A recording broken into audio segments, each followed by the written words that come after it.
Pilit pinipigil ni Ellie ang kanyang luha habang papasok siya sa ballroom hall ng hotel sa Mandaluyong. Sa gabing yon ang kanyang engagement party. Anak, ngumiti ka naman. Udyok ni Roberto, ang kanyang ama na sumalubong sa kanya. Ngumiti siya nang lapitan siya ni Carlos, ang kanyang fiancé, ngunit hindi niya ito mahal. You're so gorgeous, my dear. Ani Carlos, hinawakan siya sa kanang kamay. Sumama siya rito patungong dance floor. Niyaya siya nitong sumayaw. Anak si Carlos ng amo ng kanyang ama na napag-utangan nito ng 5 milyon. You look anxious, Ellie. Can't you just smile? There are media personnel sneaking around, and I don't want them to capture our awkward moment. Bulong sa kanya ni Carlos habang sila'y sumasayaw. Hindi siya umimik. Sa halip ay napatingin siya sa lalaking kararating lang na lumapit sa future in-laws niya. Nakasuot ito ng black suit. We have an unexpected guest, my dear. Let me introduce you to him. Ani Carlos, iginiya siya palapit sa parents nito. Nawindang siya nang matitigan ng malapitan ang lalaking kararating lang. Adamson? Pabulong niyang bigkas. Si Adamson ay ang ex-boyfriend niya na kanyang hiniwalayan upang pakasalan si Carlos. Tinitigan din siya nito na may pagkasorpresa. I guess this engagement is another business transaction. Am I right, Dad? May sarkasmong tanong ni Adamson sa lolo ni Carlos. Nagimbal si Ellie. Tinawag nitong dad ang lolo ni Carlos. Naging balisa naman ng Ginoo at nilapitan si Adamson. Adam, be careful with your words. The media's here. Sita ng matanda. Oh, so I'm right. Of course, my nephew is not a marrying type. He just loves flirting with women. And I notice his fiancé's unhappy face. Pinukol ni Adamson ng mariing titig si Ellie. Nilapitan na ni Carlos si Adamson na tito pala nito. Uncle, you disappeared for 2 years, and you returned just to ruin my engagement? Aren't you happy to see me marry a woman? Kastigo nito sa tiyuhin. Nagatunga naman ang kaba ni Ellie at iniwasan ng tingin si Adamson. Nilamon na siya ng guilt nang maramdaman ang hinanakit at pait sa mga mata ng kanyang dating nobyo. You guys can't fool me. You grab a random woman to be Carlos's bride. For what? To cover up his scandal with different women and to secure his inheritance from the Televisa Group? Ani Adamson na may gigil. Enough, Adam. This is not the right place for your tantrums. Let's talk about it later in private. Sita ni Jessica, ang ina ni Carlos. Fine, sis. I will pretend nothing is wrong here. Let's enjoy the party. Sabi na lamang ni Adamson. Dumampot ito ng baso ng wine sa tray ng waiter saka lumayo sa kanila. Samantala, hindi na kumalma ang kaba ni Ellie, lalo na nang ilang beses magtama ang mga titig nila ni Adamson. Pagkatapos kumain ay nagtungo siya sa banyo. Pinaglalaroan ba ako ng tadhana? Bakit kailangan magkaganito ang buhay ko? Mangiyak-ngiyak niyang kausap sa kanyang replika sa salamin. Naguhugas siya ng kamay nang biglang bumukas ang pinto. Napakislot siya at nilingon ang lalaking pumasok, si Adamson. Adam? Bakit ka pumasok? Ladies' comfort room to. Bulilas niya. Diretso ang titig nito sa kanya na may riin, may puot. Napaatras siya nang sugurin siya nito at hinapit ng braso sa kanyang bewang. Napakapit siya sa magkabilang balikat nito. So, you broke up with me to marry my nephew? Why? Because you think I can't afford to give you a better life? Because I'm just a broke taxi driver from Australia? May gigil nitong usig sa kanya. Hindi yan ang dahilan ko, Adam. Then what? Minahal kita, Ellie, at pinaniwala mo ako na mahal mo rin ako, na magsasama tayo sa hirap at ginawa. Sinabi mo na pakakasalan mo ako kahit wala akong pera. I trust your words. But why? Ano pa ang kulang ko? Sorry, huli na ang lahat.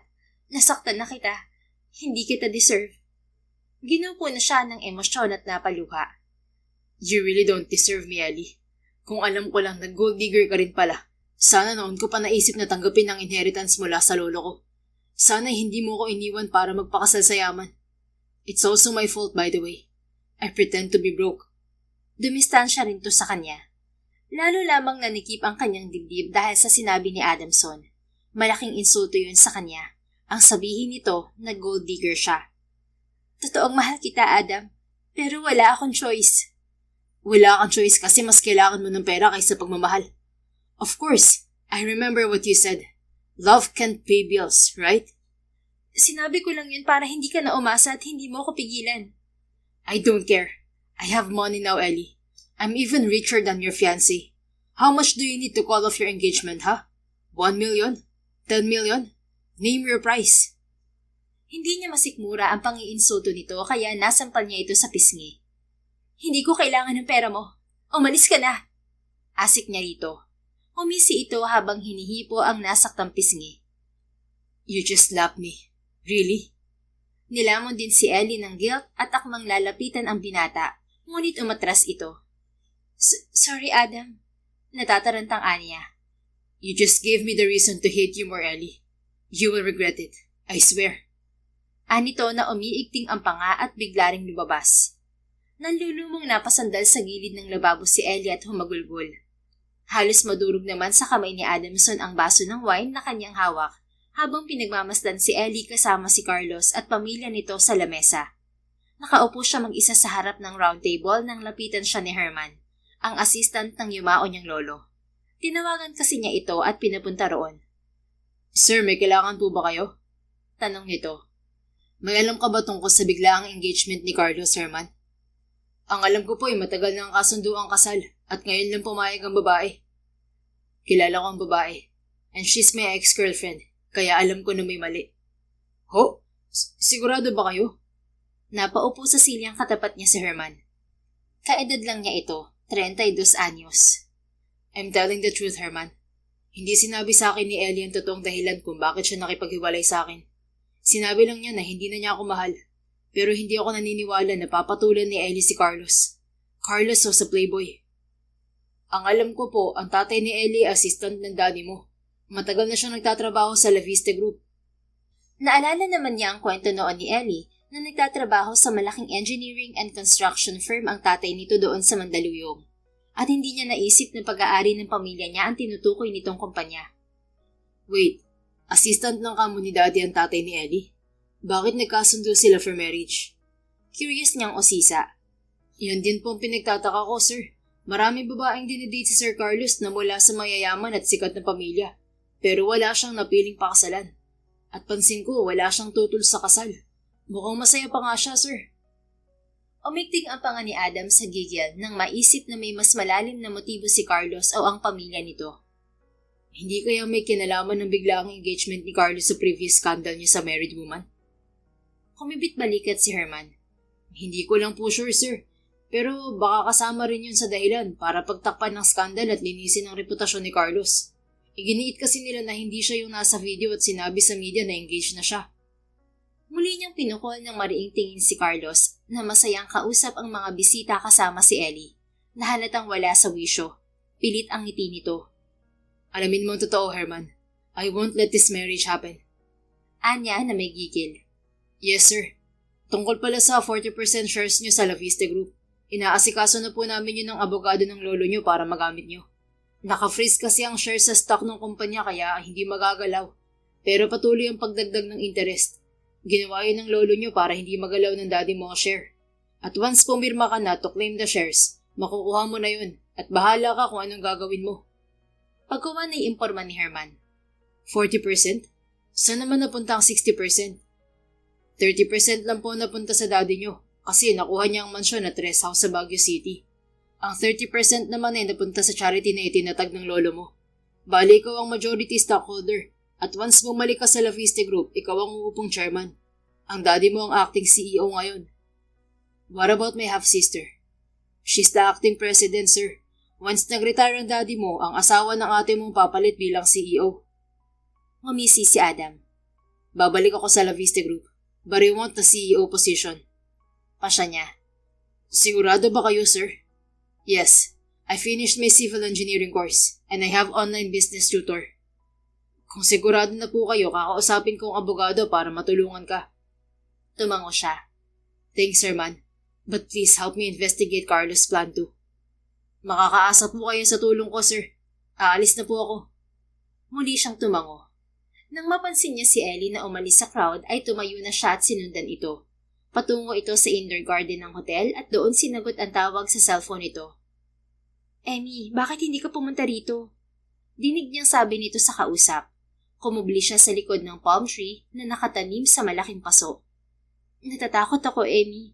Naalala ko na kasi kung sino si Carlos Daviste. Siya yung lalaki nung college tayo at nagkita ulit kami before kami na aksidente ni Mama. Nagkaroon ako ng selective amnesia noon at nakalimutan ko nga si Carlos. Kwento nito sa kausap sa phone. Kilala ni Adamson si Emmy. Ito ang childhood friend ni Ellie na madalas nitong katawagan noong nasa Baguio City sila. Lalo lamang siyang na-curious sa sitwasyon ng dalaga. Hindi pa rin mapakali si Ellie kahit pinayuhan na siya ni Emmy. Pabalik na sana siya sa party nang masalubong niya si Adamson. Adam, anong ginagawa mo dito? Balis ang tanong niya sa dating nobyo. Pansin niya na kalmado na ang aura nito. Hindi ko tulad kanina na bayolente. Tell me what happened, Ellie. You owe me an explanation. Anito sa malamig na tinig. Anong explanation? Hindi pa ba sapat itong natuklasan mo para makontento ka? No, alam kong may mali. Kilala ko si Carlos at ang pamilya niya. Kaya hindi ako naniniwala na walang puwersahang nangyari dito. Natutokso siyang sabihin kay Adamson ng totoo. Ngunit naunahan siya ng takot nang maalala kung sino ba talaga si Carlos. Tapos na ang relasyon natin, Adam. Kaya wala na akong dapat ipaliwanag sa'yo. Pinili kong iwan ka dahil gusto ko. Giit niya, ngunit may kasamang guilt. Hindi ako naniniwala, Ellie. Ramdam ko ang takot mo. At dinig ko ang sinabi mo sa kausap mo kanina sa phone. Malinaw na kilala mo na si Carlos. Naikwento mo sa akin noon ang car accident na kinasangkutan niyo ng nanay mo na sanhi ng kamatayan niya. Nagkaroon ka ng amnesia noon at nabulag. You underwent an eye surgery. At nung nakarecover ka, nagpunta ka ng Baguio City as part of your trauma recovery. Sabi mo pa'y lumayo ka rin kasi gusto nga ipakasal ng tatay mo sa lalaking hindi mo maalala. Ginawa mong escape ang pagtira sa Baguio, sa lugar ng lola mo kung saan tayo nagkakilala. At na-realize ko, posibleng si Carlos ang lalaking tinutukoy mo noon, na ipapakasal sa'yo ng tatay mo. Anito na lalong nagpabalisa sa kanya. Magulong isip ko noon, Adam, at hindi pa tuluyang bumabalik lahat ng memories ko na nawala. Please lang, huwag ka na dumagdag sa isipin ko. Ang pagpapakasal ko kay Carlos ay ang tanging paraan para matapos ang problema namin ni Papa. Tuluyan siya nitong nilapitan at akmang hahawakan sa kanang braso, ngunit umatras siya. If money is the problem, I can help you, Ellie. Makukuha ko ng share ko sa kumpanya ni Lolo at magiging parte na ako ng La Vista Group. Agresibong sabi nito. Bahagyang gumaan ang kanyang pakiramdam at natutuwa sa pagkalma ni Adamson. Ngunit ayaw niyang madama ito sa gulo. Salamat, pero hindi ko matatanggap ang tulong mo, Adam. Gusto mo ng peace of mind kaya ka lumayas at tumira sa Baguio, hindi ba? Ayokong magulo ang buhay mo nang dahil sa akin. Kaya please, kalimutan mo na ako. Giit niya. Tumawa ito ng pagkak. Once you marry Carlos, we will become family. Magkikita pa rin tayo, Ellie. At sa tingin mo ba'y magkakaroon pa ako ng peace of mind? You're my peace. At hindi ako papayag na mawala ka ng tuluyan sa akin. Nabuhay ng muli ang kaba sa kanyang puso nang maramdaman ang sinseridad ni Adamson. Hindi siya umimik nang mapansin niya si Carlos na patungo sa pwesto nila. Umalis ka na, Adam. Please. Natatarantang samo niya sa binata. Hindi ito kumilos kaya itinulak niya ito sa dibdib. Napansin din ito si Carlos kaya kusa na itong nagtago sa mga halamang matataas. Ellie, why are you here? Tanong ni Carlos nang tuluyang makalapit sa kanya. Sinagot ko lang ang tawag ng kaibigan ko. Maingay kasi sa party kaya nagpunta ako rito. Are you okay? Akmang hahaplusin ito ang kanyang pisngi ngunit umatras siya. Okay lang ako. Medyo inaantok lang. Alibay niya. You should take a rest. Nag-book ako ng hotel suite for you. Salamat pero mas gusto ko sa bahay na lang. Hirap din kasi ako matulog sa ibang lugar. Okay, ipapahatid ko na lang kayo ng papa mo sa driver ko. Let's go. Anito at nagyaya. Inalok pa nito sa kanya ang kanang braso nito. Kumapit naman siya sa braso nito at sumabay sa paglalakad. Ngunit nang palabas na sila ng hardin, ay nilingon niya si Adamson na nakatayo sa tabi ng palm tree. Mas panatag na siya dahil ramdam niya ang pagkalma ng galit ng binata. Pansin ko kanina, konti lang ang kinain mo, Ellie. Maya-maya ay ani Carlos nang makabalik sila sa party. Busog pa kasi ako. Anya, dumistansya na sa lalaki. Baka gutumin ka mamaya, magbaon ka na lang ng food. Wag na, may food naman sa bahay. Gusto ko lang talagang matulog. Okay. Pagkawan ay tinawag na nito ang driver nito. Lumapit naman sa kanila ang kanyang ama. Ang aga pa anak, bakit gusto mo nang umuwi? Ani Roberto. Inaantok na po ako pa. Nagpaalam ka na ba sa parents ni Carlos? Hindi pa po pero nagpaalam na ako kay Carlos. Sige, pinaantok na rin ako. Nang dumating ang driver ni Carlos ay nagpaalam na rin sila sa parents nito. Hinatid pa sila ni Carlos sa parking lot. Next month na raw pala ang kasal niyo ni Carlos, anak. Ani Roberto nang lula na sila ng kotse sa backseat. Next month? Akala ko after 2 months pa. Gilalas niyang untag. Ginupo na naman siya ng kaba. Wala tayong choice. Nagmamadali si Carlos. Sinabi ko naman sa inyo na wag madaliin ang kasal kasi gusto kong maalala mo lang na wala sa memories ko. Nagkunwari siyang hindi pa rin bumabalik ang kanyang alaala. Sabi ng doktor, baka malabo na raw bumalik ang alaala mo dahil sa malalang trauma gawa ng aksidente, anak. Wala ka naman dapat ikatakot kay Carlos. Puro chismis lang naman ang tungkol sa skandal niya sa mga babae. Marami ang naninira sa kanya dahil sa business competition. Sumisikat kasi siya dahil sa mga architectural projects niya sa gobyerno. Magkakasundo rin kayo dahil magkaedad lang kayo. Pansin ko na ang closeness niyo noong college kayo. Naalala niya, naging kaklase niya si Carlos sa architecture sa university. 27 na sila pareho. Pero may senaryo siyang nagunita mula sa nakaraan na bumuhay sa takot niya kay Carlos. Pero hindi po maganda pakiramdam ko kay Carlos pa. Anya sa malamig na tinig. Ginagap ng Ginoo ang kanyang kamay. Sorry anak, wala tayong choice. Kasal ang hiling ni Carlos kapalit ng 5 milyong utang natin sa pamilya niya. Anito na lalong nagpahina sa loob ng dalaga. Paano kung makahanap ako ng 5 milyon at mabayaran ng utang? Pwede ko bang hindi ituloy ang kasal? Anak, sinabi ko na yan kay Carlos, pero gusto talaga niya ikasal. Hindi ko nga maintindihan kung bakit bigla niyang naisip yun. Siguro nga gusto kanya talaga noon pa. Noong nasa Baguio ka kasi palagi niyang tinatanong sa akin kung kamusta ka at kung kailan ka babalik sa Maynila. Napabuga siya ng hangin. Gusto na niyang sabihin ang totoo sa kanyang ama, ngunit natatakot siya na baka magpanik din ito. Hindi ito pwedeng ma-stress dahil sa problema nito sa puso. Mag-iisip na lang po ako ng ibang paraan kung paano madedelay ang kasal pa. Anya. Napabuntong hininga na lamang ang Ginoo. Isang linggo ang lumipas bago nagpa siya si Ellie na tanggapin ang job offer ng kumpanya ni na Carlos. At sa unang araw niya sa trabaho bilang architect, ay nasurpresa siya nang madatnan niya si Adamson sa CEO's office. Nakaupo ito sa harap ng CEO's table, nakasuot ng black suit. Good morning, sir. Magalang niyang bati rito. Hawak niya ang nakarol yung sketch na ipipresenta sa CEO, na akala niya ilolo pa rin ni Carlos. What can I do for you, Architect De Vera? Nakangiting tanong nito, diretso ang tingin sa kanyang muka. Ipapasa ko lang sana ang sketch ko for the condominium project na hinihingi ni Sir Alfredo. Ngayon pa lang ako magsisimulang mag-duty pero last week pa nagpagawa ng sketch sa akin ng CEO. I'm the CEO now, and I'm also handling the condominium project. Napasa sa akin ni Daddy ang proyekto dahil nag-resign na rin ang engineer na may hawak nito. Ikaw na ang CEO? Manghang untag niya. Yes, may problema ba ron, Architect? Napalunok siya ng laway at sinipat ang nameplate ng CEO. Pangalan na nga ni Adamson ang nakaukit doon. Bakit pala bumaba na sa pwesto ang dating CEO? Bago kita sagutin, maupo ka muna, Ellie. Anito, itinuro ang silyang nasa harap ng lamesa nito. Tuluyan naman siyang lumapit dito at umupo sa silya. Alam ko wala ako sa posisyon para umusisa. Pero kasi baka may magbago sa napagkasunduan namin ng dating CEO kasi ikaw na may hawak sa project. Anya, kumistot siya ng banayad na tinapik ni Adamson ang kanyang balikat. Napatitig siya sa gwapo nitong muka at hindi niya maikakaila na sobrang namimiss niya ito. Ito lang kasi ang lalaking minahal niya ng labis.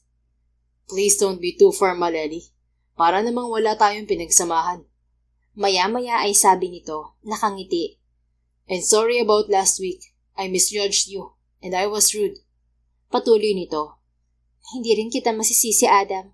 I hurt you, at deserve kong kamuhian mo. I admit I hate you, but I still love you, Ellie. At katulad ng sinabi ko, hindi ako matatahimik at titigil hanggang sa mailabas ka sa sitwasyon mo ngayon. Please, wag mo na akong pakialaman. Wag mo nang gawing komplikado ang buhay mo. But I can't stand witnessing you marrying my nephew, Ellie. I'm taking over this company to investigate the previous management at para itama lahat ng mali sa pamilya ko. Anong ibig mong sabihin? Matiim niya itong tinitigan. Umalon ng dibdib ng binata.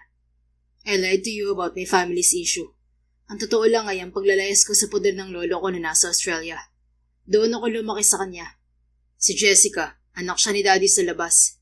Bago sila ikinasal ni Mommy, nabuntis na niya ang nanay ni Jessica.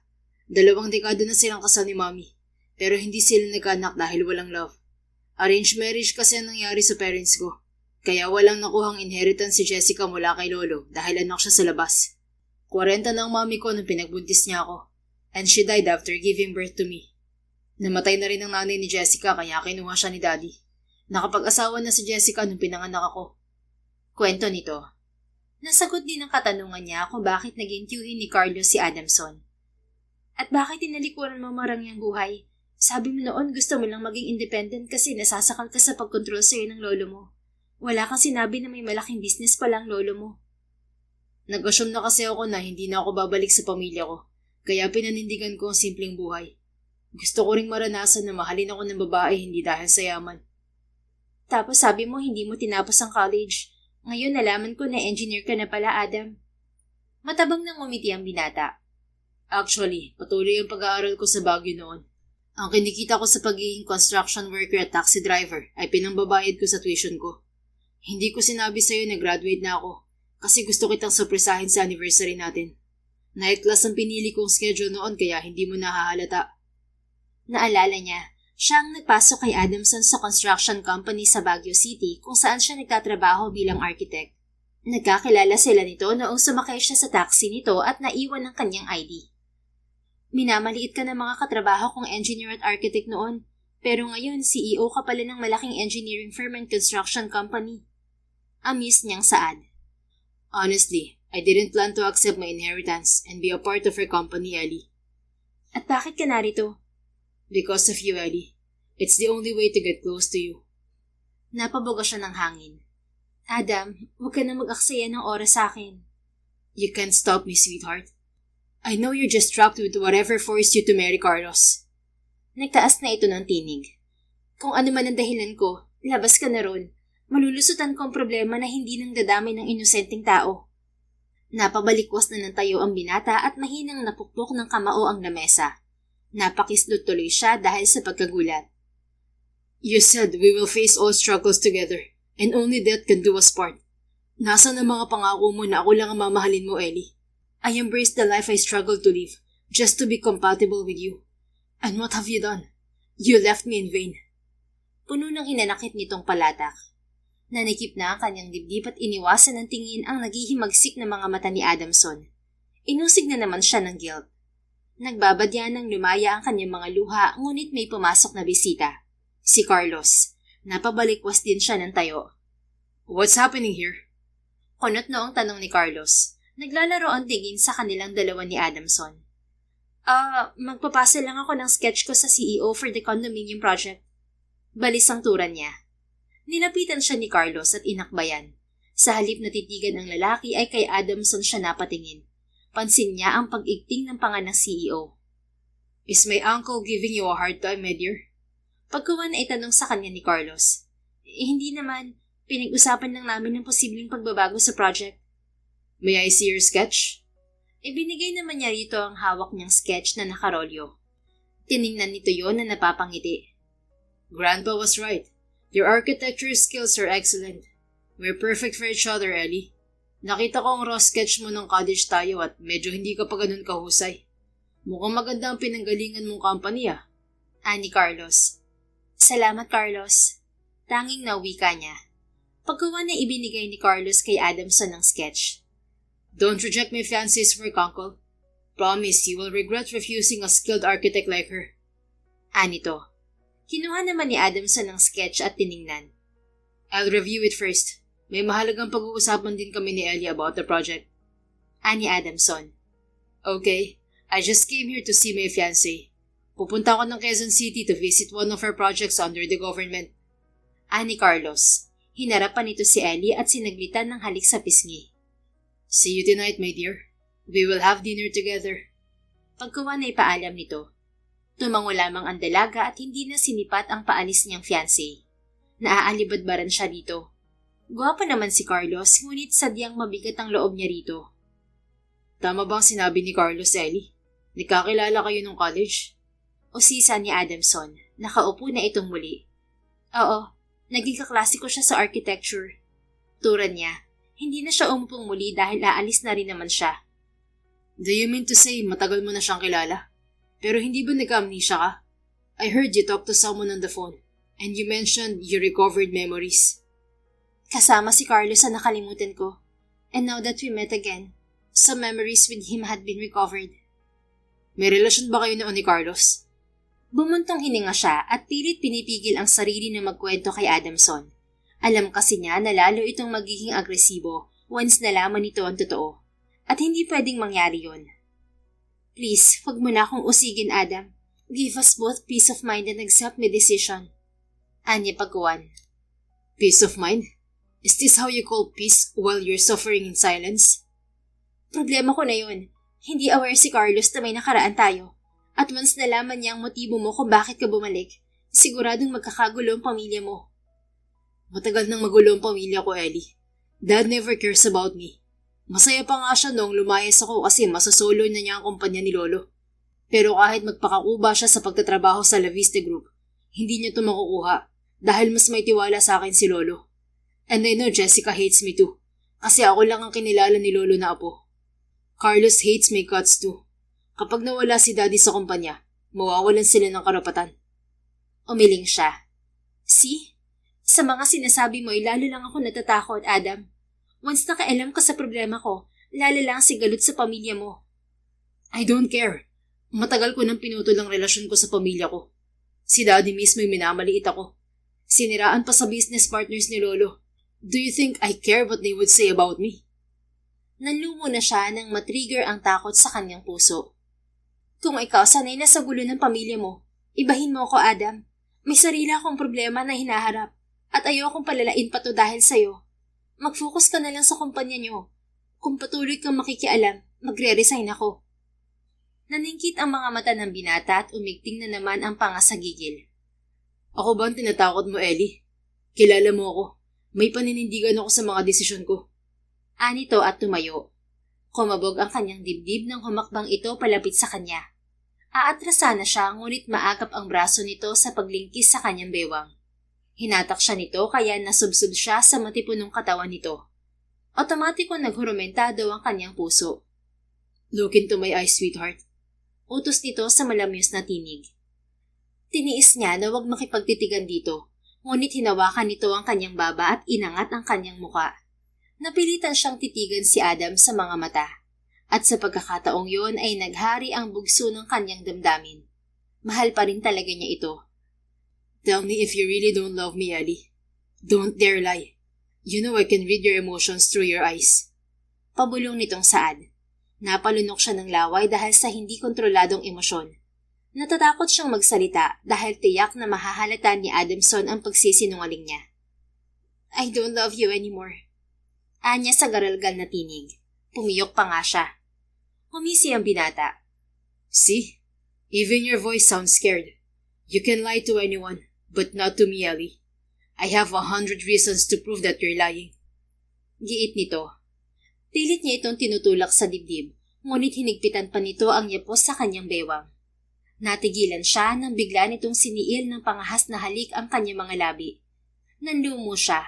Sobrang namiss din niya ang halik ng dati niyang nobyo. Ngunit maling konsintihin niya ito. Tumigil ka na, Adam. Please. Asik niya nang matagumpay niya itong naitulak sa dibdib. Ngunit muli siya nitong sinugod at muling hinalikan sa labi. Itinulak niya itong muli at sinampal sa pisngi. Empit itong nagmura. Huwag mo akong bigyan ng dahilan para tuluyan kang layuan, Adam. Asik niya rito. Pinukol siya nito ng mariin na titig. At huwag mo rin akong bigyan ng dahilan para lalo kang guluhin, Ellie. Ngayong may impluwensya na ako, madali na lahat ng gusto kong gawin. Ayokong humantong tayo sa ganito. To hate each other. I will not force you to trust me, but allow me to help you in silence. I promise, I'll take you back. Determinado ang buwelta nito. Hindi na siya nakakibo nang gupuin siya ng mabigat na emosyon. Ayaw rin niya na nagkakasakitan sila ni Adamson, kaya ikinalma niya ang sarili. Sorry, hindi ko na alam magagawin ko. Please, bigyan mo ako ng time na makapag-isip ng maayos, Adam. Anya at hindi na napigil ang pagluha. Hindi na niya ito napigil nang napitan siya at niyakap ng mahigpit. I won't force you to tell me everything. But please stop pushing me away, Ellie. Once you're ready, just talk to me, okay? Mahinahon ang sabi nito. Tumango naman siya at naunang lumayo rito. Maya-maya ay dumating ang daddy ni Adamson kasama ang isa pang lalaki. Nagyaya ito para sa meeting na related sa condominium project. I want Ellie to work with me on the next projects. Ani Adamson matapos magkaroon ng closure sa condominium project. Mangha namang napatitig si Ellie sa CEO na nakatingin din sa kanya. But Ellie will work with Carlos for all his team's government projects. Apila ni Alfredo. Carlos's projects are too risky for Ellie's skills. She's just focusing on housing and residential projects. Depensa ni Adam. Fine, but you need to talk to Carlos about that, son. Hindi na kumibo ang binata at pinadismiss na ang meeting. Nang magsialisan ang mga kasama nila ay muling nalapitan ni Ellie si Adamson na abala sa tinitingnan nitong blueprint. Adam, bakit mo sinabi yun?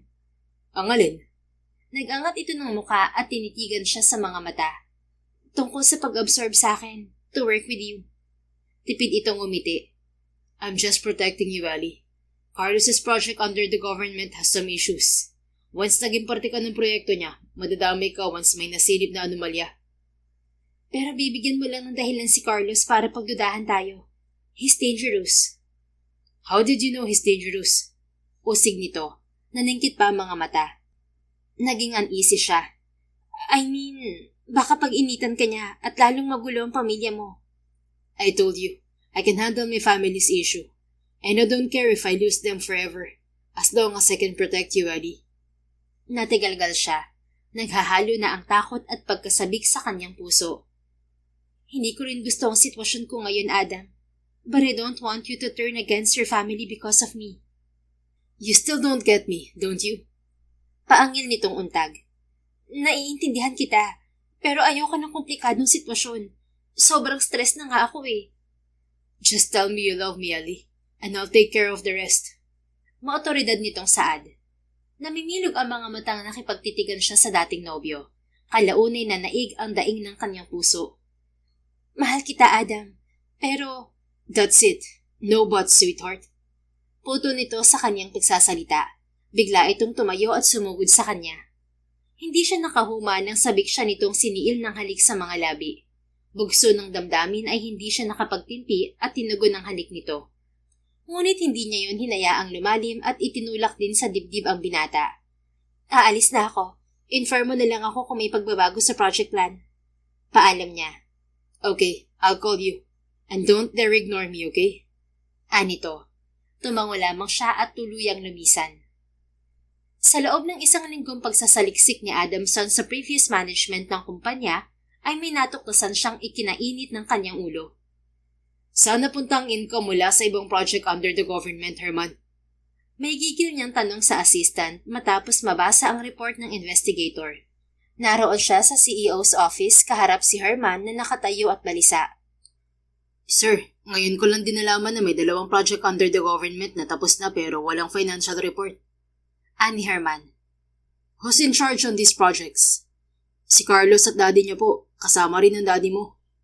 Umigting na ang panga niya at halos malukot ang papeles sa kanyang kamay. Hindi ba ang assistant ni daddy na tatay ni Ellie ang may hawak sa records ng projects ni na daddy? O sisa niya. Opo sir, at pinagkakatiwala rin sa kanya ng daddy niyo ang financial matters, katuwang ang accounting officer at abogado. At may nalaman din ako mula sa accounting department na may nasilip silang missing funds mula sa government projects. What?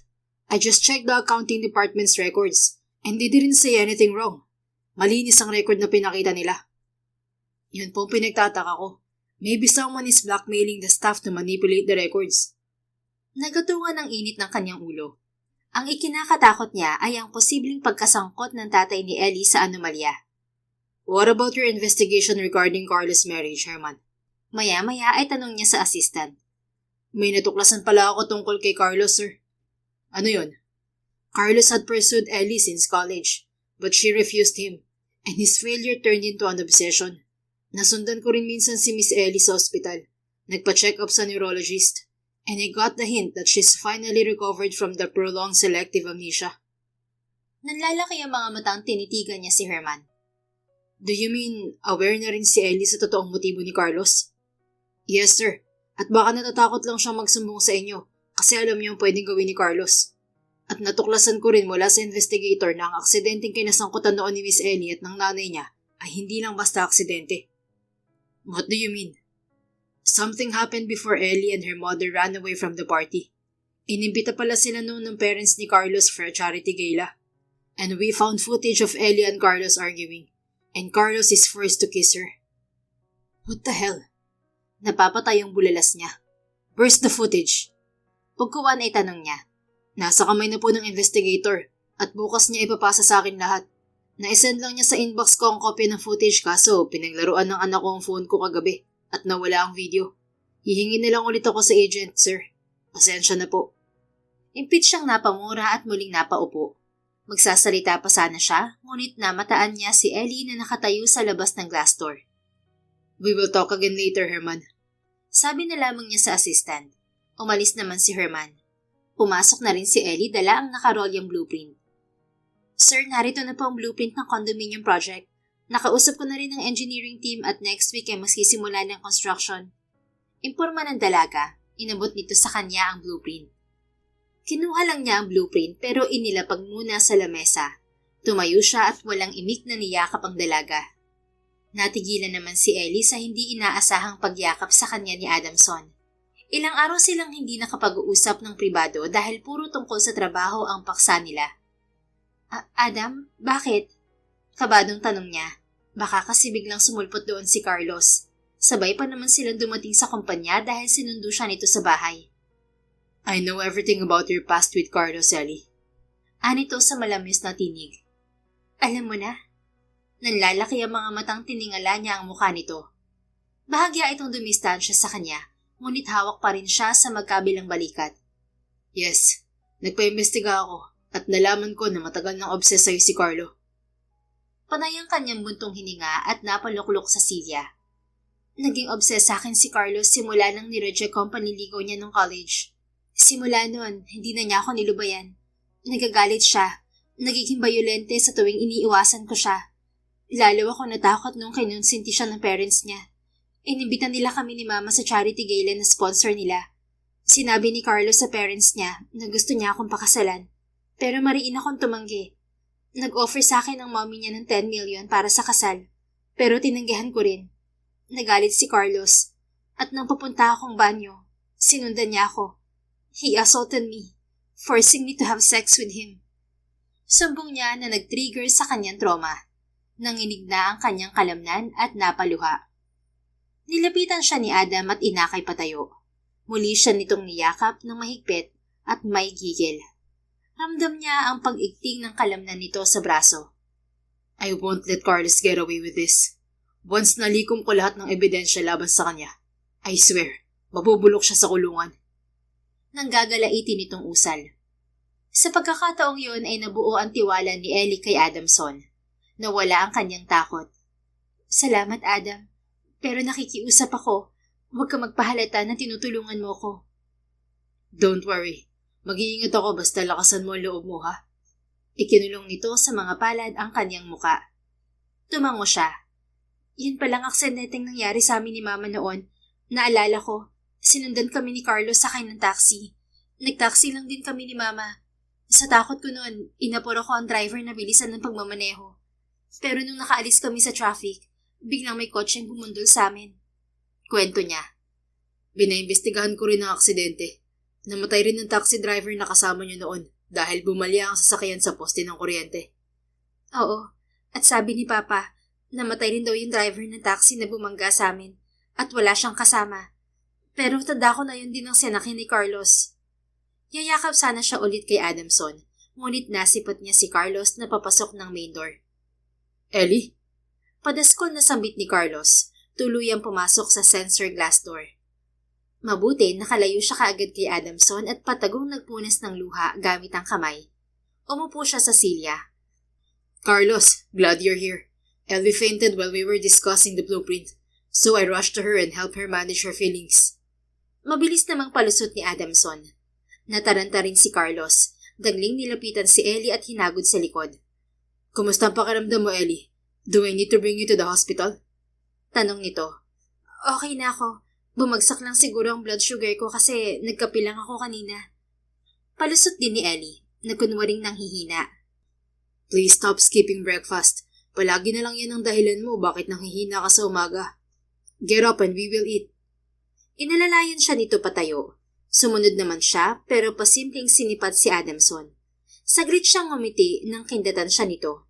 Bumalik tuloy ang kilig na madalas niyang maramdaman noon sa piling ng dati niyang nobyo. Mag-aalmusal muna ako, sir. Paalam niya sa CEO. Okay, take your time. Ani Adamson. Pinressure ka ba ni Uncle Adam sa project niyo, Ellie? Tanong ni Carlos nang makalabas sila ng CEO's office. Hindi naman. Mas magaan ang trabaho ko sa kanya kasi magagaling ang engineer sa team namin. Anya. I should not allow you to work with him. He's cold and selfish. Bakit pumayag ka na mapunta ako sa kanya? Usisa niya. Kunwari ay may pakialam siya para hindi halatang naaalibadbaran siya kay Carlos. Hindi pa rin ito alam na bumalik na ang alaala niya. Maging ang kanyang ama ay walang alam. Posible kasing madulas ang dila ng papa niya at masabi kay Carlos ang sikreto niya. Manipulado pa naman ng pamilya nito ang isip ng kanyang ama. I need to be nice to my uncle. He's the acting CEO now, and he has control over the company since he's the majority stockholder. Once sumalungat ako sa gusto niya, pag-iinitan niya ako at ang pamilya ko. Pagkuwan ay tura ni Carlos. Nakampante si Ellie nang mapagtanto niya na may takot din si Carlos kay Adamson. Mukhang mabait naman ang CEO, komento niya. You don't know him, Ellie. Uncle's attitude is like my great-grandfather. He's superior to his words, dominant and powerful. So, takot ka sa kanya? No, I just don't want to mess with him for the sake of my family's position in the La Vista Group. Anytime kasi kaya kami patalsikin ni Uncle sa kumpanya. Kung wala naman kayong ginagawang mali against sa kumpanya, wala kayong dapat ikatakot. Hindi na umimik si Carlos hanggang makapasok sila ng elevator. Lunes ng umaga ay bumisita si Ellie sa construction site kung saan sinisimulan na ang pagtayo ng 20 palapag na condominium. Nasorpresa siya nang madatnan niya roon si Adamson. Hi, architect. I didn't expect to see you here today. Nakangiting bati ni Adamson nang harapin siya nito. Nakasuot lang ito ng itim na polo shirt at bughaw na denim pants. Naroon sila sa mini pavilion na nagsisilbing silungan ng mga empleyado. Hindi ko rin ina-expect na narito ka, Mr. CEO. Anya, tipid ang ngiti. Nilapitan pa siya nito at pasimpleng pinisil siya sa baywang. Napakislot siya at dagling dumistan siya rito. What's wrong, sweetheart? Amused nitong tanong. Maghunos dili ka, Adam. Baka mamaya may makakita sa atin. Paangil niyang turan. Inilibot din ito ang paningin sa paligid. Natatakot ka ba na baka may tao si Carlos dito? Everyone in the company knows I'm Carlos' fiancé. Not for long. Konting tiis na lang, Ellie. Makakalaya ka rin sa kamay ni Carlos. Kunot noon tinitigan niya ito sa muka. Anong mga nalalaman mo, Adam? Usisa niya. I got some reports about Carlos's projects. He's using the company's name to bypass the projects, and he uses the cash fund to sustain his personal needs. In short, he started the corruption when he became the project director. At once nalaman ko na isa rin siya sa likod ng missing project funds, titiyakin ko na mananagot siya at lahat ng sangkot.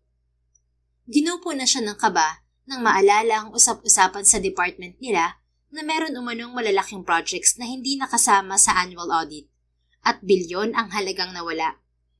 Pansin ko palaging umaalis si Carlos at sabi niya inaapuran niya na matapos ang huling 2 proyekto under sa gobyerno.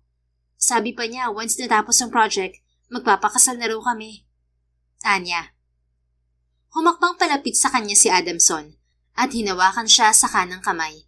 Nagulat siya nang inalis nito ang engagement ring sa kanyang daliri. Adam, anong ginagawa mo ha? Natatarantang untag niya. Ngumiti ito at dinala ang kanyang kamay sa bibig nito. Ginawaran ng mainit na halik. I hate seeing your finger wearing another man's ring. Anito sabay hagis ng singsing sa malalim na hukay na pagtitirikan ng poste. Hoy, baliw ka ba? Ano na lang idadahilan ko kay Carlos? Sabihin mo na wala kang singsing at hindi mo maalala kung saan mo nailagay. Mahinang kinurot niya ito sa tagiliran. Sira ulo ka talaga. Ipapahamak mo pa ako. Sayang din yung singsing. Halatang mamahalin. Tumawa ito ng pagak. Gusto mo bang pulutin ko ang singsing?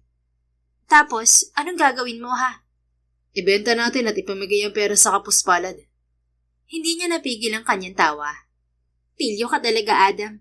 Pero seryoso ako. Baka umabot ng 1,000,000 ang halaga ng singsing na yun. Hayaan mo na.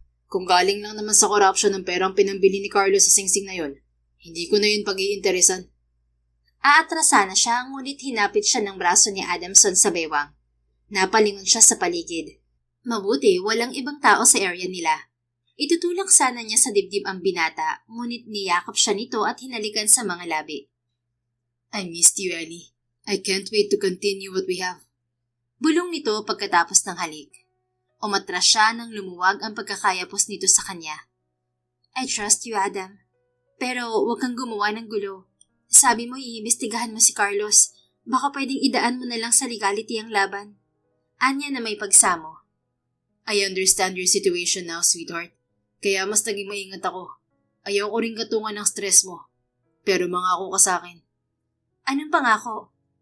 Don't let Carlos touch you, lalo na ang halikan ka. Bigla siyang natawa. Bakit? Nagsiselos ka ba, Adam? Selos mo lang? Tumikwas ang isang kilay nito. Makita ko lang si Carlos na hinahawakan ka sa kamay, kumukulo na ang dugo ko. I never thought my psychopathic nephew would be my rival for a woman. Pero hindi ako mahal ni Carlos. He's just obsessed with me. I know, kaya lalo ako naiinis. Carlos was sexually liberated. He loves flirting with women. But when he got bored, he physically abused them. May naging issue siya sa babae last year. Hindi na siya nagulat dahil siya mismo ay nakaranas ng karahasan ni Carlos. Ibig sabihin ay totoo yung scandal ni Carlos with a married woman? Yes, but the woman's husband agreed not to continue the lawsuit. Binayaran siya ni Ate Jessica. Pero balita ko, hiniwalayan na ng asawa niya ang babae. Napailing siya. At para tuluyang mamatay ang issue, inaapuran ng parents ni Carlos na maikasal siya. You're right, pero hindi siya magtatagumpay. Napatitig siya sa ballpen na hawak ni Adamson. Halos mabali na yon dahil sa gigil nito. Pinigil niya ang kamay nito at kinuha ang pobreng ballpen. Bakit? Takang tanong pa nito.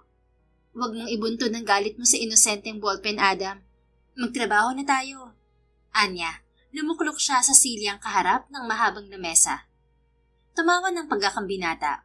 Umupo rin ito sa kanyang tabi. Dumating na rin ang ibang engineer at nagkaroon sila ng maikling pagpupulong. Pagsapit ng tanghali ay sumama si Ellie kay Adamson pabalik sa kumpanya. Lulan sila ng kotse nito at ito ang driver. We should have lunch first, Ellie. Ani Adamson. Saan naman tayo kakain? Tanong niya. Sa restaurant. Traffic pa at baka matagal lang tayo sa biyahe. Okay, pero wag sa open dining facility ha. Bakit? Natatakot ka bang mahuli ng fiancé mo? Amis nitong untag. Kahit hindi ko mahal si Carlos, nakasalalay pa rin ang reputasyon ko sa engagement namin. Ayoko ring masira ang pangalan mo lalo't CEO ka ng kumpanya. Naintindihan ko. Ayoko ring masira tayo pareho. Minsan kasi, hindi na ako makatulog na maayos kakaisip kung paano ko mapapadali ang pag-cancel ng kasal niyo ni Carlos. Gumamit kasi sila ng media para matali ka rin sa kasal. Sumikat si Carlos dahil sa pagdikit niya sa mga kilalang politician at celebrity kaya may impluwensya siya. Pero madali rin siyang mapabagsak once may konkreto tayong ebidensya ng mga kalokohan niya. Alam ko hindi basta paniniwalaan ng media ang isasalaysay ko tungkol sa pang-aabuso ni Carlos sa akin kasi walang sapat na ebidensya. Mahigit 2 taon na rin ang nakalipas nung nangyari yun. You don't need to worry about evidence, sweetheart. Ako ang pinakamalapit sa pamilya ni Carlos. Kaya mas madali kong makita lahat ng mali. Tamang desisyon mo na huwag ipaalam sa kanya at sa tatay mo na nakarecover ka na sa amnesia. Pansin ko kasi na dedicated ang tatay mo sa pagsisilbi niya sa pamilya ni Carlos. Pero nag-aalala ako kay Papa.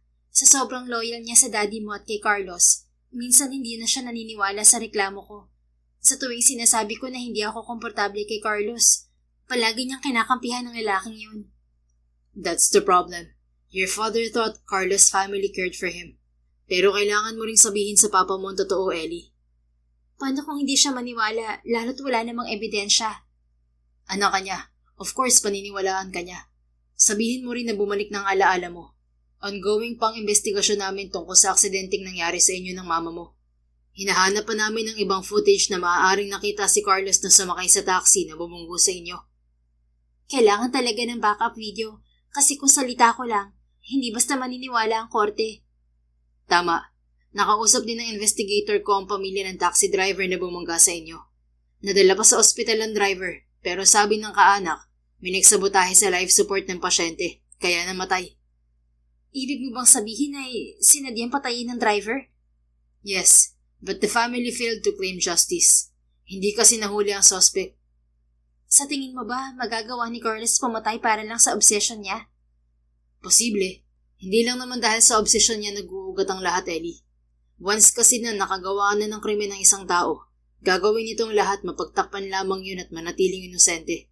And to control anything else, they need more money and influence. Kasi kung mapera ka at na-impluwensya, may chance na makokontrol mo rin ng batas. Tama ka. Siguro natakot si Carlos na makulong siya, kaya nagsanga-sanga na ang krimen niya just to get rid of the law. Maya-maya ay kumislot siya nang maramdaman ang kamay ni Adamson na ginagap ang kanyang kamay. Mataman siya nitong tinitigan sa gwapo nitong muka. Naisip niya na tama lang na nagtiwala siya rito. Tuluyan siyang nabuhayan ng pag-asa. I admire your bravery, Ellie. I know you've been traumatized because of Carlos, but you still managed to talk to him like nothing happened. Anito, maya't maya siyang sinisipat. Kasi wala akong choice. Kung ipapakita ko ang takot ko sa kanya, baka isipin niya na naalala ko na ang nakaraan. Maaalarma siya. Nahahalata ko pa rin ng pagpapanggap niya na may care siya sa akin. Pansin ko rin na sobrang bait niya sa tuwing kaharap ang daddy mo, Adam. Anya. I noticed that too. Maybe Dad isn't aware of Carlos' wrongdoing. Only his parents tolerated him. Kasi takot si Jessica na mawalan sila ng mana mula sa shares ni Daddy. They tried hard to play innocent in front of my dad, even though their son was silently destroying their reputation. Alam ni Jessica kung gaano kasalbahay ang anak niya, pero binibaby pa rin niya. Kaya hindi ako nagtataka kung bakit lumaking spoiled at possessive si Carlos. Lalo lamang natakot si Ellie na maging parte ng pamilya ni Carlos. Kung hindi man natin mapipigilan na maikasal ako kay Carlos, siguro magpapanggap na lang akong baliw para layuan niya ako. Anya. Natawa bigla si Adamson. Huwag ka nga mag-isip ng ganyan, Ellie. Para namang minamaliit mong kakayahan ko na mabawi ka. Saway nito sa kanya. Natawa rin siya. Ay kasi hindi ko na alam ang gagawin ko noon. Mabuti na lang bigla ka nagparamdam. Unay natatakot talaga ako kasi hindi ko alam kung matutulungan mo ko. Kasi kilala kita na karaniwang lalaki. At baka masampal ka lang ng pera ni Carlos. Iiling-iling na humagikik ang binata. Kaya pala nagsinungaling ka pa sa akin para lang matanggap ko ang breakup natin. You thought I was nobody. Hindi naman sa ganun. Kasi nga, anong laban mo sa katulad ni Carlos? But I'm more powerful than Carlos now. He's playing nicely in front of me because he knows what I can do. Kaya pala malakas din ang loob mong sulutin ako sa kanya, ha? Hey, hindi kita sinusulot. Binabawi ko lang ang pag-aari ko. Napapangiting tinitigan niya ito. Salamat, Adam. Binigyan mo ko ng dahilan para mas maging matapang at matatag. Promise, hindi ko hahayaang mahalikan ako ni Carlos. Anya. Pero nakita ko minsan na hinalikan ka niya sa pisngi. Sa pisngi lang yun at naghilamos din ako pagkatapos. Napahagalpak ng tawa si Adamson. Very good, sweetheart. Don't worry, you will be free soon. Banayad nitong pinisil ang kanyang kamay. Nilapitan naman niya ito at sinaglita ng halik sa pisngi. I love you, sweetheart. Bulong niya. Lumapad ang ngiti nito sabay nakaw din ng halik sa kanyang mga labi. I love you more, Ellie. We will fight for our love with confidence. Shall we? Anito. Yes, sir. Sinaluduhan niya ito. Sabay pa silang tumawa. Pagdating sa restaurant ay sa private dining room sila tumuloy. Kaagad silang nag-order ng pagkain dahil 1:00 pasado na ng hapon. Para naman tayong mga daga nito na nagtatago sa pusa, Ellie. Amused na ani Adamson nang kumakain na sila. Hindi pa tayo malaya, kaya konting tiis muna. Aniyan na hindi mapakali. Now I know how it feels to be a side piece architect, Ellie. Hoy, hindi ka side piece ha. Ikaw lang ang mahal ko at pakakasalan. Okay, at hindi rin ako papayag na pupunta ka sa ibang lalaki, lalo na sa katulad ni Carlos. Ang bad mong tito Anya sabay tawa. Natawa rin ang binata. Pagkuwan ay sinubuan siya nito ng salad na gulay. Kinagabihan, pag-uwi ni Adamson sa kanilang family house, ay nadatnan niya sina Carlos at Ellie sa lobby, magkatabi sa couch. Inimbita kasi siya ng kanyang ama para sa family dinner. Mabuti maaga ka, Adam. Nagpaluto na ako ng dinner at may pag-uusapan tayo about business. Bungod ng kanyang ama na pababa ng hagdanan. Hindi ako magtatagal, Dad. Naghihintay kasi ang caretaker ko sa bahay at kukunin ang sweldo niya. Anya sa malamig na tinig. Sinipat niya si Ellie na sinasagot ang tanong ni Carlos tungkol sa nawawala nitong engagement ring. Don't worry, bibili na lang kita ng bagong singsing. Ani Carlos, inakbayan pa si Ellie. Uminit na ang kanyang bumbunan at huling-huli niya ang matalim na titig sa kanya ni Carlos. Marahil ay ramdam na nito ang pressure dahil ipinagkait niya dito ang mga bagong projects ng kumpanya. The dinner is ready. Let's eat, guys. Yaya naman ni Jessica na nasa dining area. Sabay na silang lahat pumasok sa dining. Lumuklok si Adamson sa silyang katapat ni Ellie. Makitid at mahaba ang dining table, kaya naaabot ng paa niya ang paa ng dalaga. Ano yung sinasabi mong music project funds, Adam? Pagsisimula ni Alfredo sa paksa, kumakain na rin sila. Aren't you aware of it, Dad? You signed the project proposal, and I saw the approved plan for those 2 projects under the government. Pero hindi kasama sa annual audit ang projects. Wala rin akong nakitang statement of account under the project, pero may record ng manpower expenses. Anya. I signed the project proposal, but Jessica said the client rejected it. Umapila kaagad si Jessica. Dad, those projects are under Carlos' team, but since the client refused the proposal, my son took over it and made a private deal. Paliwanag ni Jessica. A private deal with La Vista Construction? Usig niya sa kapatid. Pinukol siya ni Jessica ng mariing titig. Carlos is the company project director, but he's also an independent engineer. Of course, he has the right to work in private. Hindi naman siya exclusive si company, lalo't hindi siya nabigyan ni Daddy ng shares. Depensa nito. But why does he use the company name and manpower? Even if Carlos took over the project, it should be under the company. He can't get the permit without the licensed company. In short, sinulot niya ang project at sa kanya napunta ang kita, pero ang expenses for the manpower ay sinagot ng kumpanya. How could you explain this, Ate Jessica? Nanggagalaitin na niyang buwelta. Bigla namang nanahimik si Jessica at pinukol ng tingin si Carlos. Enough! Awat ni Alfredo. I will investigate the issue. Patuloy nito. Dad, are you doubting my son now? Since Adamson has returned, you have suddenly entrusted him with the company. We've been working together for a decade, when Adamson was just fooling around. Protesta ni Jessica. Jessica, baka nakakalimutan mo na si Adamson ang majority stockholder ng kumpanya. Wala tayong laban sa kanya. My father chose him as the sole heir. I agreed to Dad's decision, kasi may mali rin ako. Isa pa, kasalanan ko rin kung bakit lumaya si Adam noon. Paliwanag ni Alfredo na tuluyang nagpatikom sa bibig ni Jessica. Nang wala nang nagprotesta ay naghari ang katahimikan. Payapa silang kumain. Samantala, naghahalo ang tensyon at tuwa sa puso ni Ellie dahil sa mainit na argumento ng magkapatid. Napahanga siya lalo ni Adamson dahil sa maotoridad nitong mga salita. Tahimik siyang kumakain nang may paa na sumagi sa kanyang binti. Napakislot siya bigla. Okay ka lang ba, Ellie? Tanong ni Carlos nang mapansin siya. Napalunok siya ng laway nang ma-realize na paa ni Adamson ang nanunundot sa kanyang binti. Oo. Magbabanyo muna ako. Anibay niya at tumayo. Nagpaalam din siya sa elders at nagtungo ng banyo dala ang kanyang shoulder bag. Nag-ayos lang naman siya ng gabaywang niyang buhok at konting retouch ng lipstick. Saktong palabas na siya nang biglang sumugod si Adamson. Titilisa na siya ngunit tinakpan nito ng palad ang kanyang bibig. Don't make a noise, sweetheart. It's just me. Bulong nito sabay tulak sa kanya papasok ulit ng banyo. Nailak na nito ang pinto. Adam, umayos ka nga. Singhal niya rito nang makalaya ang kanyang bibig. You didn't answer my call earlier. What happened? Hindi kasi ako makaalis sa office kanina kasi naroon si Carlos. Naka-silent mode ang phone ko. Inimbita niya ako sa family dinner niyo na to. Anya. I have something important to tell you about Carlos. Ano yun? Ginupo na siya ng kaba. Carlos is spying on us. Nagsususpecha na siya. Ano? Kaya pala sabi niya yung mag-resign na ako sa Laviste Group at sumama raw ako sa kanya. May construction firm na raw siya. I knew it. Matagal na nilang plano ng mami niyang magpatayo ng sariling kumpanya. Pero gagatasan muna nilang Laviste Group. But it's too late. Pero baka kung anong gawin sa'yo ni Carlos, hindi na siya mapakali. Alam ko may pinaplano siyang masama. I can handle him. Just act like you didn't know anything, okay? Tumango siya. Lumabas ka na, baka hanapin ako ni Carlos. Anya pagkuwan. Hindi ito sumunod. Sa halip ay isinandal siya nito sa dingding at siniil ng halik sa mga labi. Hindi siya nagpumiglas at tinugon ng halik nito.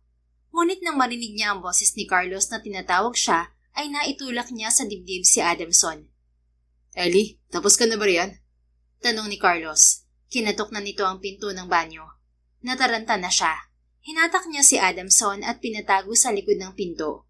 Pagkuwan ay lumabas na siya. Pasensya na, natagalan ako. Sumama ka sa sikmura ko. Palusot niya.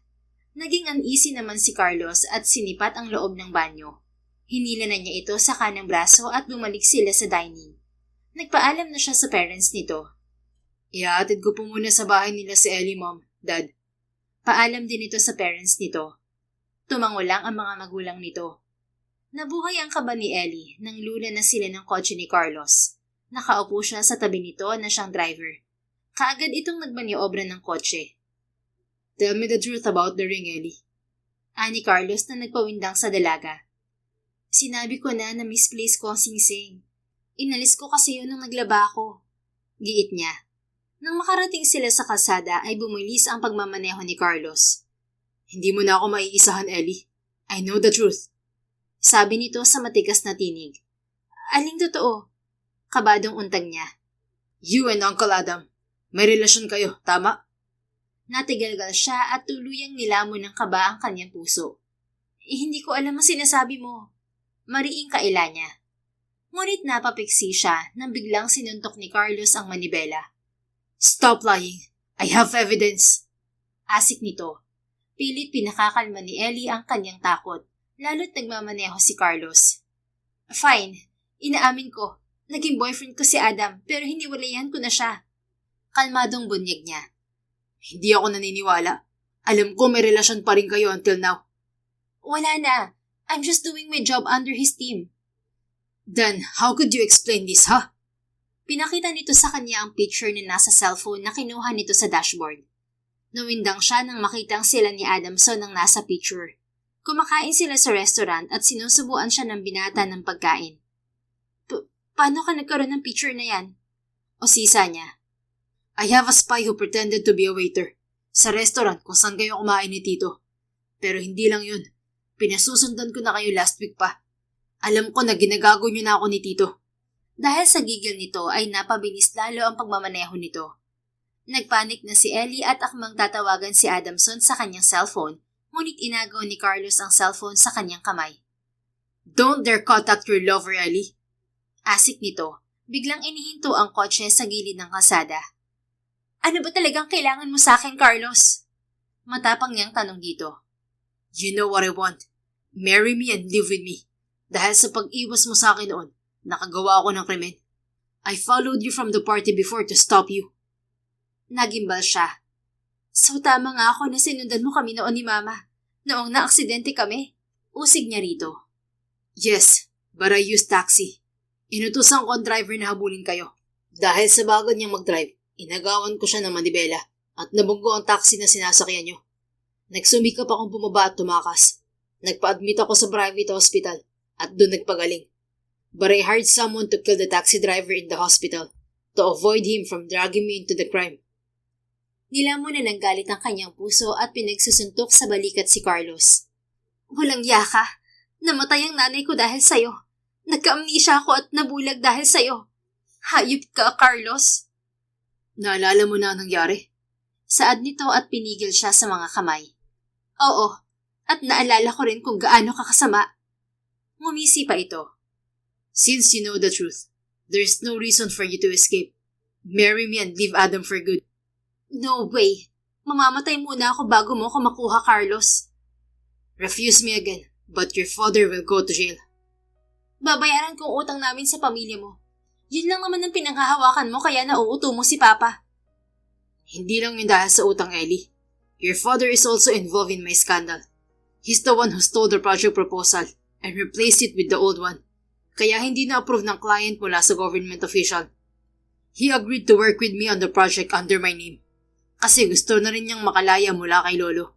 At once nakatayo na ang sarili kong kumpanya, magtatrabaho siya sa akin. We had a signed deal too. Hindi totoo yan. Ask your father.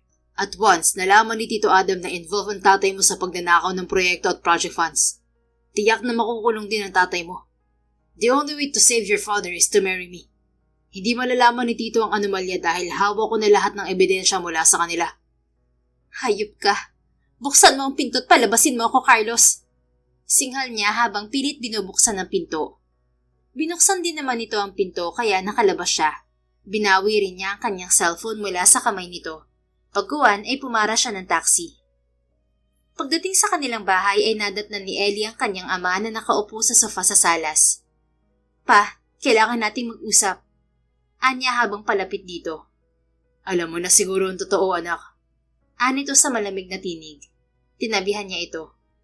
Totoo ba nakasabot ka ni Carlos sa pagsabotahe sa proyekto ng La Vista Construction? Usig niya rito. Oo. Kasi akala ko'y mababayaran ko ng utang kong 5 milyon sa pamilya ni Carlos. At para hindi na kita maobliga pa. Alam ko ang totoong motibo ni Carlos sa'yo, anak. Kaya natatakot ako na maikasal ka sa kanya. No choice na ako kundi sumunod sa gusto niya. Kasi lalo tayong mahihirapan. Nangako rin si Carlos sa akin na tatratuhin kanyang maayos at magbabago siya once may sariling kumpanya na siya. Nagtiwala naman ako sa kanya. Bigla siyang nanlumo nang mapagtanto na tama si Carlos. Sangkot nga ang tatay niya sa anomalya. Pero totoo rin ba na may pinirmahan kayong kasunduan ni Carlos? Usig niya. Oo, anak. Sorry, kasalanan ko to. Kung sakaling magdemanda si Sir Adamson, wala na akong laban. Mas gugustuhin ko na lang makulong kaysa maipit ka sa problema ko. Akong ididiin ni Carlos kasi palalabasin niya na ideya ko lahat to. Hindi niya ilalabas ang ebidensya kung magpapakasal ako sa kanya pa. Hindi ako papayag na makulong ka. Anong ibig mo sabihin, anak? Napapaluhan na ang Ginoo nang tumitig sa kanya. Patatahimikin natin si Carlos. Susundin ko ang gusto niya para makuha ang ebidensyang namanipula niya at titiyakin na hindi ka madadamay. Anak, wag mong gagawin yan. Magtiwala po kayo sa akin pa. Makikooperate ka rin. Hindi na nakaimik ang Ginoo. Excited namang naghihintay si Adamson kay Ellie sa CEO's office. May usapan kasi sila na sabay silang pupunta sa construction site. Nasaan si Ellie? Tanong niya kay Herman na pumasok ng opisina. Naudlot ang kanyang pananabik dahil hindi si Ellie ang dumating. Nasa office po niya pero nagliligpit ng gamit. Pinabigay lang niya to sa akin. Ani Herman at iniabot sa kanya ang puting sobre. Kinuha niya yun at binuksan. Napatayo siya nang malamang resignation letter ni Ellie ang laman ng sobre. No, she can't leave. Bulalas niya at tumakbo palabas ng opisina. Pagdating sa opisina ni Ellie ay naabutan niya itong paalis na. Pinigil niya ito sa kanang braso ngunit iwinaksi nito sa kanyang kamay. Bakit ka magre-resign, Ellie? What happened? O sisa niya. Ayoko na magtrabaho rito, sir. Paki-approve na lang ang resignation ko. Malamig nitong turan. I refuse. Nabaling ang kanyang atensyon kay Carlos na palapit sa kanila. Tinulungan nito si Ellie sa pagbubuhat ng gamit nito. Let's go, dear. Yaya ng lalaki. Sinipat lamang siya ni Ellie at tuluyan itong sumama kay Carlos. Tulalang sinundan lamang niya ng tingin ang dalawa.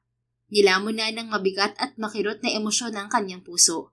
At nang mahimasmasan ay bumalik siya sa kanyang opisina.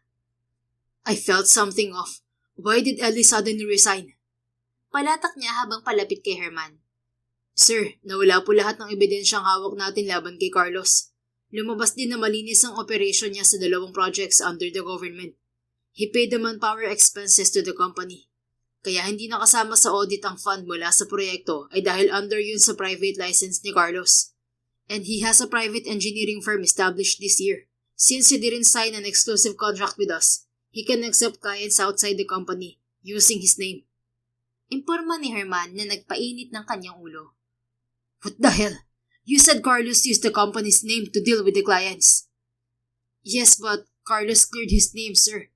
Pinakita niya ang rejected project proposal at nakausap ng legal team natin ang mismong clients. Totoong kay Carlos sila nakipag-deal kasi mas gusto nila ang proposal ni Carlos. Dahil sa gigil ay nasuntok ni Adam ang ibabaw ng lamesa. Lalo siyang nanggalaiti nang maalala si Ellie na tila mas pinili na si Carlos pero ramdam niyang may mali. Kaya kong palagpasin ang ginawa ni Carlos sa kumpanya pero hindi ako papayag na makuha niya si Ellie. Naninindig ang usal niya. 3 araw ang lumipas bago nakatanggap ng balita si Adamson tungkol kay Ellie at nataranta siya nang malamang ikakasal na to kay Carlos. Napalabas siya ng opisina, dala lamang ang kanyang cellphone. Herman, prepare the car.